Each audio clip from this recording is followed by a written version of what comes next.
बहुत समय पहले की बात है। एक छोटे से गांव में दो घनिष्ठ मित्र रहते थे, राजू और मोहन। दोनों बचपन से ही साथ थे और उनकी मित्रता इतनी प्रगाढ़ थी कि गांव के लोग उनकी दोस्ती की मिसाल देते थे। वे दोनों हर काम साथ करते, चाहे वो खेल हो, पढ़ाई हो या कोई अन्य कार्य। राजू एक गरीब किसान का बेटा था, जबकि मोहन एक धनी व्यापारी के परिवार से था।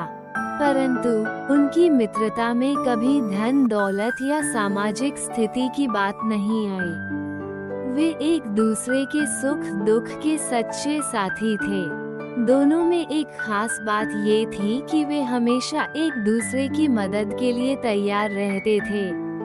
गांव में एक दिन अचानक अफवाह फैली कि पास के जंगल में शेर आ गया है। गांव के लोग डरे हुए थे और सभी ने जंगल में जाना बंद कर दिया। लेकिन राजू और मोहन को यह अफवाह केवल एक मजाक लगी और उन्होंने सोचा कि वे जंगल में जाकर पता लगाएंगे कि क्या वास्तव में कोई शेर आया है। राजू ने मोहन से कहा, चलो जंगल चलते हैं। अगर शेर होगा तो हम मिलकर उसका सामना करेंगे। मोहन भी उत्साहित था और वो तुरंत तैयार हो गया।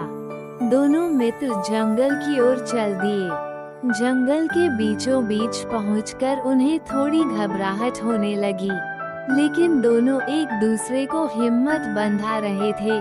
अचानक पेड़ों के पीछे से उन्हें हलचल सुनाई दी। दोनों ने ध्यान से देखा तो एक बड़ा शेर उनकी ओर आ रहा था। शेर को देखकर मोहन का चेहरा सफेद पड़ गया।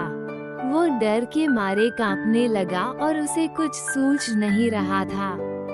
डर के मारे उसने जल्दी से पास के एक बड़े पेड़ पर चढ़कर अपनी जान बचाने की कोशिश की। मोहन को पेड़ पर चढ़ने का कौशल था, लेकिन राजू नहीं जानता था कि पेड़ पर कैसे चढ़ा जाए। राजू को संकट में छोड़कर मोहन पेड़ की ऊंचाई पर बैठ गया।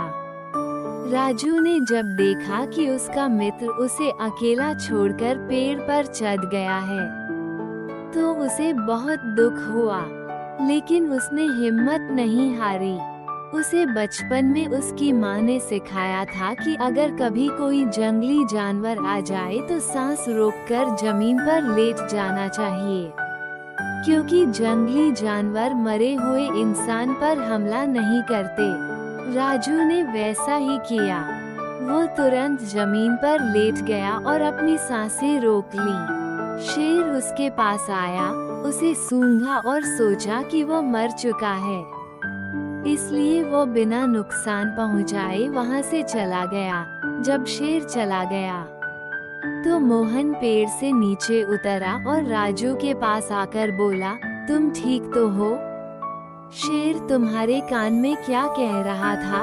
राजू ने गहरी सांस ली और कहा, शेर ने मेरे कान में कहा कि सच्चे मित्र वह होते हैं जो संकट के समय अपने साथी का साथ न छोड़ें। ये सुनकर मोहन को अपनी गलती का एहसास हुआ। वो शर्मिंदा हो गया कि उसने अपने मित्र को संकट के समय अकेला छोड़ दिया था। मोहन ने राजू से माफी मांगते हुए कहा, मुझे माफ कर दो राजू, मैंने स्वार्थ के कारण तुम्हें अकेला छोड़ दिया, लेकिन अब मैं समझ गया हूँ कि सच्ची मित्रता का क्या मतलब होता है। राजू ने मुस्कुराते हुए कहा, मित्रता का अर्थ सिर्फ साथ रहना ही नहीं, बल्कि संकट के समय भी एक दूसरे का साथ निभाना होता है। राजू ने मोहन को माफ कर दिया, लेकिन उसकी आंखों में ये साफ झलक रहा था कि वो अपने मित्र के व्यवहार से आहत हुआ था।